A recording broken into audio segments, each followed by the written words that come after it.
Hello ಸ್ನೇಹಿತರೆ, ನಮ್ಮ job alert YouTube ಚಾನಲ್ಗೆ ನಿಮಗೆಲ್ಲ ಸ್ವಾಗತ. ಸೊ ಇವತ್ತಿನ ವಿಷಯ ಏನಂತಂದರೆ, ಇವಾಗ ಮುಂಗಾರು ಏನು ಸ್ಟಾರ್ಟ್ ಆಗಿದೆಯಲ್ಲ, ಸೊ ಇದಕ್ಕೋಸ್ಕರ ಬೆಳೆ ವಿಮೆ ಅರ್ಜಿನ ಆರಂಭ ಮಾಡಿದ್ದಾರೆ.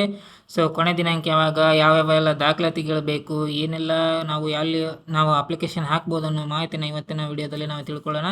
ಸೊ ಯಾರೆಲ್ಲ ಈ ಒಂದು ಮುಂಗಾರು ಬೆಳೆ ವಿಮೆ ಅರ್ಜಿಗೆ ಏನು ಕಾಯ್ತಾ ಇದ್ರಲ್ಲ, ಸೊ ಅದು ಇವಾಗ ಆಲ್ರೆಡಿ ಬಂದಿದೆ. ಸೊ ನೋಡೋಣ ಯಾವ ಥರ ನಾವು ಅರ್ಜಿನ ಹಾಕೋದು, ಅದಕ್ಕೆಲ್ಲ ಡಾಕ್ಯುಮೆಂಟ್ಸ್ ಏನೇನು ಬೇಕು ಅನ್ನೋದನ್ನು ಇವತ್ತಿನ ವಿಡಿಯೋದಲ್ಲಿ ನಾವು ಕಂಪ್ಲೀಟಾಗಿ ನೋಡ್ಕೊಳ್ಳೋಣ. ಸೊ ಬನ್ನಿ ನೋಡೋಣ. ನೋಡಿ ಕರ್ನಾಟಕ ಸರ್ಕಾರ ಕರ್ನಾಟಕದ ರೈತರ ಸುರಕ್ಷಾ ಪ್ರಧಾನಮಂತ್ರಿ ಫಸಲ್ ಯೋಜನೆ ಬಿಮಾ ಯೋಜನೆ ಅಂದರೆ PMFBY ಅಡಿಯಲ್ಲಿ 2026-27ರಲ್ಲಿ ಮುಂಗಾರು ಹಂಗಾಮಿನ ಬೆಳೆ ವಿಮೆಯನ್ನು ನೋಂದಾಯಿಸಲು ಆಲ್ರೆಡಿ ಆರಂಭ ಮಾಡಿದ್ದಾರೆ. ಸೊ ಈ ಯೋಜನೆ ಮೂಲಕ ಬರ, ಅತಿವೃಷ್ಟಿ, ಪ್ರವಾಹ, ಗಾಳಿ, ಮಳೆ ಕೊರತೆ ಹಾಗೂ ಇತರ ಪ್ರಕೃತಿ ವಿಕೋಪಗಳಿಂದ ಏನು ಬೆಳೆ ಹಾನಿ ಆಗುತ್ತಲ್ವ, ಸೊ ಅಂಥ ರೈತರಿಗೆ ಇಲ್ಲಿ ಪರಿಹಾರವನ್ನು ದೊರೆಯುತ್ತೆ. ಸೊ ಬೆಳೆ ವಿಮೆ ಯಾಕೆ ಮಾಡಿಸ್ಬೇಕು ಅಂತಂದರೆ, ಬೆಳೆ ಹಾನಿಯಾದರೆ ಮತ್ತು ಇದಕ್ಕೆ ಆರ್ಥಿಕ ಭದ್ರತೆ ಬರುತ್ತೆ, ಮತ್ತು ಪ್ರಕೃತಿ ವಿಕೋಪಗಳಿಂದ ನಷ್ಟಕ್ಕೆ ಇದಕ್ಕೆ ಪರಿಹಾರ ಸಿಗುತ್ತೆ. ಸೊ ರೈತರ ಆದಾಯಕ್ಕೆ ರಕ್ಷಣೆ ಸಿಗುತ್ತೆ. ಸೊ ಬ್ಯಾಂಕ್ ಸಾಲ ಮರುಪಾವತಿಗೆ ಸಹಾಯ ಆಗುತ್ತೆ. ಸೊ ನೋಡಿ, ಅರ್ಜಿ ಸಲ್ಲಿಸೋಕ್ಕೆ ಬೇಕಾದಂಥ ದಾಖಲಾತಿಗಳು ಯಾವುವು ಅಂದರೆ, ನೀವು ಈ ಒಂದು ಬೆಳೆ ವಿಮೆಯನ್ನು ಅರ್ಜಿಯನ್ನು ಹಾಕೋಕ್ಕೆ ಏನು ದಾಖಲಾತಿಗಳು ಬೇಕು ಅಂದರೆ, ಮೊದಲನೇದಾಗಿ ಆಧಾರ್ ಕಾರ್ಡ್, ಎರಡನೇದಾಗಿ FID ಅಂದರೆ ಫ್ರೂಟ್ಸ್ ID ಸಂಖ್ಯೆ, ನಿಮ್ಮದೊಂದು ಬ್ಯಾಂಕ್ ಪಾಸ್ಬುಕ್ ಪ್ರತಿ ಅಂದರೆ ಜೆರಾಕ್ಸ್ ಕಾಪಿ, ನಿಮ್ಮದು RTC ಅಂದರೆ ನಿಮ್ಮದು ಹೊಲದ ಪಹಣಿ ಏನಿರುತ್ತಲ್ಲ ಅದು, ಮತ್ತು ಸರ್ವೆ ನಂಬರ್ ಏನು ನಿಮ್ಮ ಸರ್ವೆ ಆಗಿರುತ್ತಲ್ವ ನಿಮ್ಮ ಹೊಲಕ್ಕೆ ಗದ್ದೆಗೆ ಅದಕ್ಕೆಲ್ಲ, ಸೊ ಇದಕ್ಕೆ ಸರ್ವೆ ನಂಬರ್ ವಿವರ ಕೊಡಿ.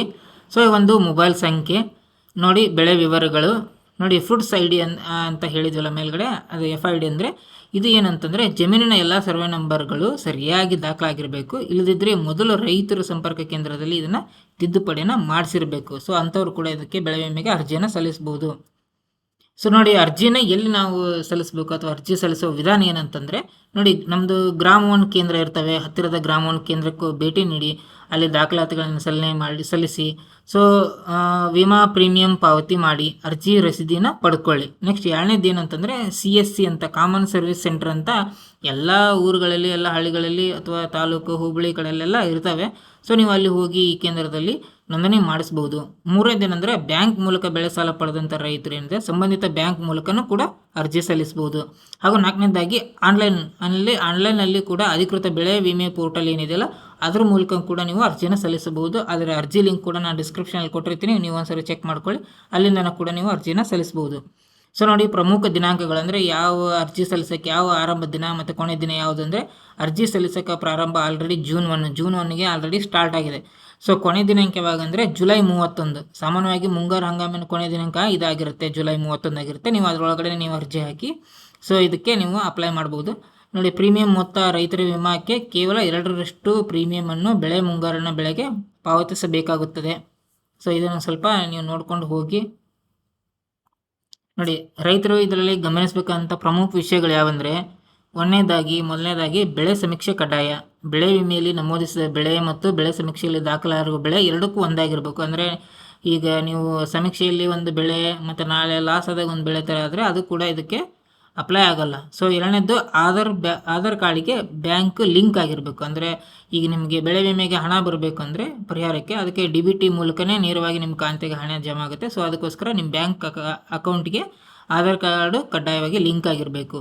ಮೂರನೇದಾಗಿ ಬೆಳೆ ಹಾನಿ ಆದರೆ ತಕ್ಷಣವೇ ಮಾಹಿತಿ ನೀಡಿ. ಅಂದರೆ ಬೆಳೆ ಹಾನಿ ಆದ ತಕ್ಷಣವೇ ನೀವು 72 ಗಂಟೆ ಒಳಗಡೆ ಕೃಷಿ ಇಲಾಖೆ ಅಥವಾ ವಿಮಾ ಕಂಪನಿಗೆ ನೀವು ಮಾಹಿತಿನ ನೀಡಬೇಕಾಗುತ್ತೆ.